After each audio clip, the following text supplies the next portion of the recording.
art right above our concession stand here. While I think it's just delightful, there's more to it than meets the eye, because it isn't just decorative.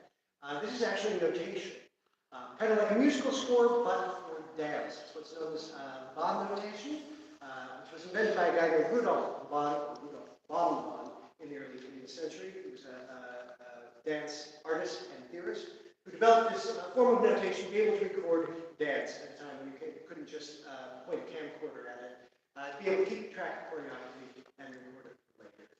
So what is represented in this particular piece of art is actually the Rite of Spring by Igor Stravinsky. This was dance connected with that way. It's pretty cool stuff. Probably abstracted a bit. I don't know if anyone would actually be able to decipher the choreography from this piece of art, but that's where it started anyway. So let me bring it on through back to the backstage here. Okay. Are you an actor? I am not. No, I'm primarily a theater person, but yeah, I mean, presumably one can. I don't know about notation. I'm not going to be able to tell you what it was for showgirls.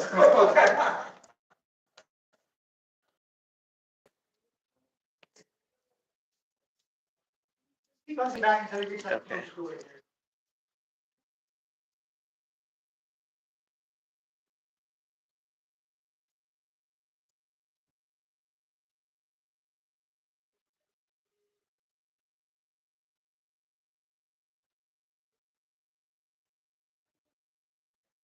Find ourselves here in the backstage area. We'll tour around there in just a few minutes. Right behind you is our one upstairs dressing room. This is sort of our star dressing room for any small acts or star performers who want to be right close to the stage. It's right over there. And we'll take you around the corner in a few minutes. And now, this way, and it has to be elevator below.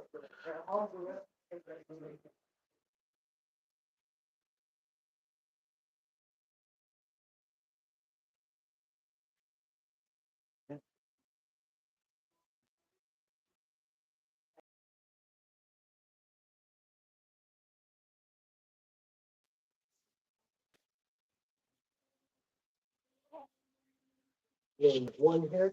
The theater that is here now, that is now the memory, because unfortunately he had died in a train wreck in 1905. So that 1910 date actually makes this the oldest operational theater in Minneapolis. The same is true of Fitzgerald or St. So here we have our downstairs backstage space. As you can see, a number of dance companies have put their mark on the walls here. Coweles opened in 2011, so this is many of the shows that performed in that window between 2011 and 2024 closed back down. And we are leaving them up because it's a wonderful piece of history and a wonderful memory for the folks who were here in that. Let me walk around the corner here and I'll show you the dressing room space.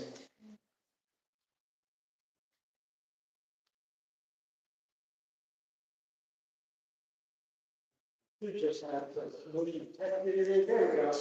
You can come on. Start talking.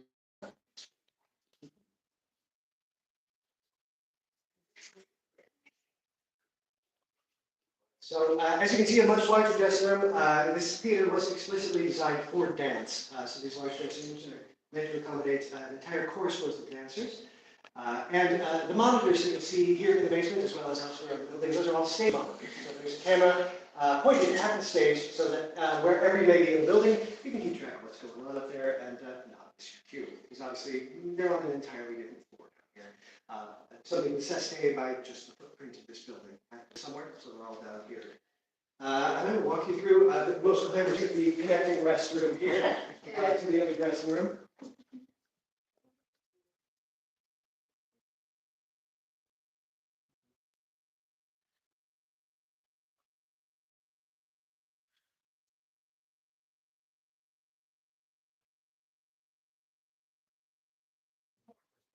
Similar theme.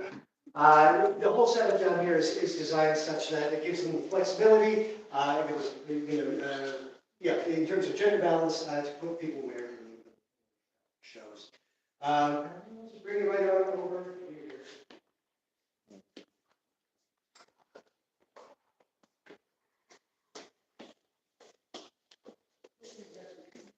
Small working tile. This is basically a fever dressing room if you want to take a look.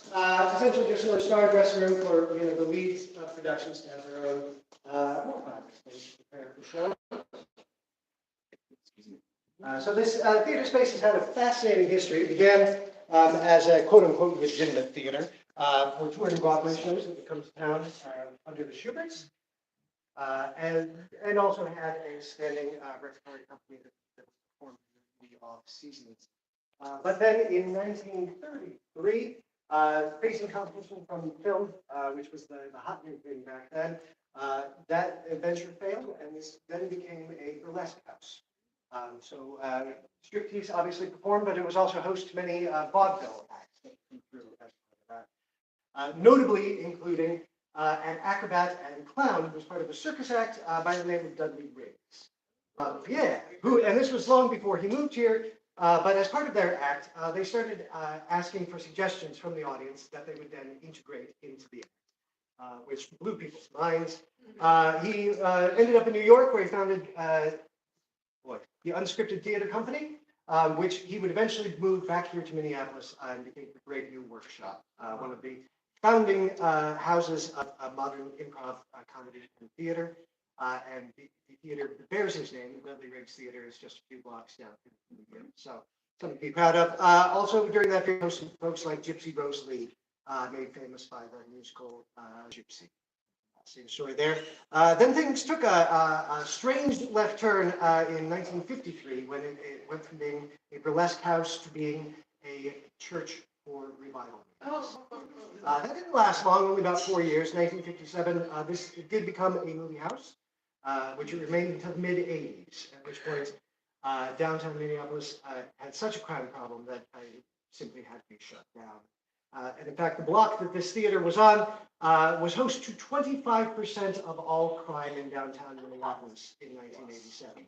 So yeah, real bad block, to the extent that they actually tore down every building on the block with the exception of this theater. Because it was a historical building, it was added to the Registry of Historic Places, and they couldn't tear it down. As you can imagine, a big empty block in the middle of downtown, it was ripe for redevelopment, but they had to do something about this theater. Eventually, Art Space, who originally operated the Coweles as well as the city, determined that, in fact, the entire theater could be moved from its location, because it was not originally here. It was originally where the Mayo Clinic Square is now. So it was moved, they put it on wheels, and over the course of 12 days, moved that building all the way up to the spot it is in now, dropped it in place over this basement that they had pre-constructed, making it the heaviest building ever relocated on wheels. And the 10th heaviest building ever relocated intact, period. So that's a record for this one. And that allowed them to build out that space. And that was the point at which they added the longest and the additional space. So that's like inches per hour. Yeah. You don't want them very fast building. You can find them online. There are time-lapse videos of them moving that building along. It's really cool to see. So I recommend checking that out. That was back in 1999. Yeah. How was that all financed, and who decided that it was worth it to do that? Yeah. Rather than abolish it, which was more Sure. done at that time. Yeah, the funding came from a lot of places. The entire move and reconstruction cost about $43 million altogether. And I think from many sources of funding, including the city, the state, several major companies like US Bank, Target, Best Buy, and some very generous donations from some big private donors. Up in the lobby, you can see our donor wall, not our donor wall, but their donor wall, and the wide variety of folks who gave to make that possible. And the reason that, the city was really kind of between a rock and a hard place. I'm given to understand it was a very controversial thing, moving it rather than just knocking it down, because as you say, very expensive. But it was an historic building. As I said, it is the oldest operational theater in Minneapolis, so it had a lot of historical clout there, a lot of people who didn't want to see it destroyed. And so they bit the bullet. All right, well then let's hop back on the elevator and I'll take you around our backstage and then onto the stage here.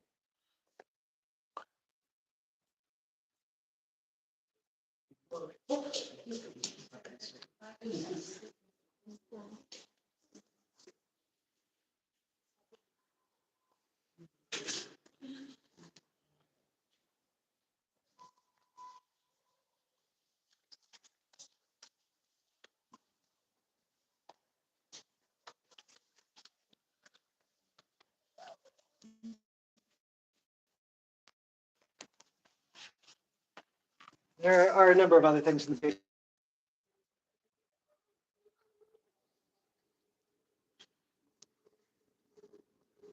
Right on through here. I did just want to point out as we go by, we do have this photo of the theater when it had been moved but not yet refurbished. So if you want to get a look at what this space looked like when it was on its way, there it is. Yeah, it was very much gutted at that juncture and then rebuilt once it was in place here. That brings us to this area here. This is our primary tech area. As you can see, a lot of lighting cables, the cherry picker, all of that. Also, where technicians tend to take their breaks. This theater mostly produces outside work. We don't do much in the way of internal production. So just about everything that comes in, if it has a set, they need to bring it with them. And that comes to that giant rolling door there. That leads out to our back alley, where we back that truck up to it and bring in everything. And that door, very tall, matching this other very tall door right over here, which I will lead you through next, and on to the stage of the VLT. Oh my God, this thing. Here we go. Yeah, I'll have a look at it when we have that.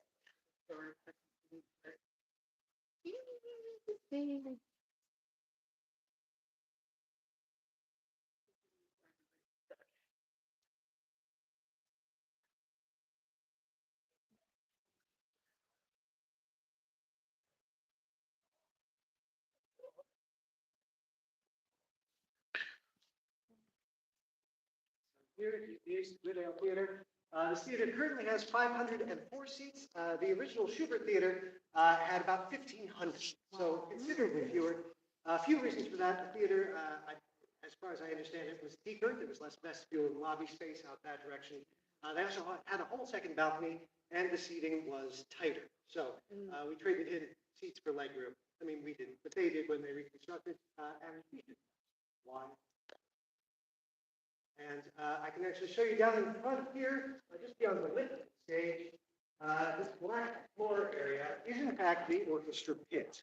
So if we needed to have an orchestra in this space, that entire portion of floor is on a pneumatic elevator and can be lowered to the lower story, where it will then function as the orchestra pit, taking out all the seats naturally. This black floor area here. Oh, Yeah. So that gives us some real versatility. It actually needs repair at the moment. It'd be a fun thing to demonstrate, but unfortunately. In terms of the architecture in here, just about everything was new in the refurbishment, with, I believe, the exception of these columns. They were repaired and repainted, but those look very much like the original columns in the Schubert Theater. Everything else, all the bones are still there, but well, it's freshly reskinned. So this is a fresh new look that was established in that rebuilding between 99 and 2011. All right, friends, I think that is about all of the tidbits of information I have to give you, but I would be happy to answer any questions anybody may have.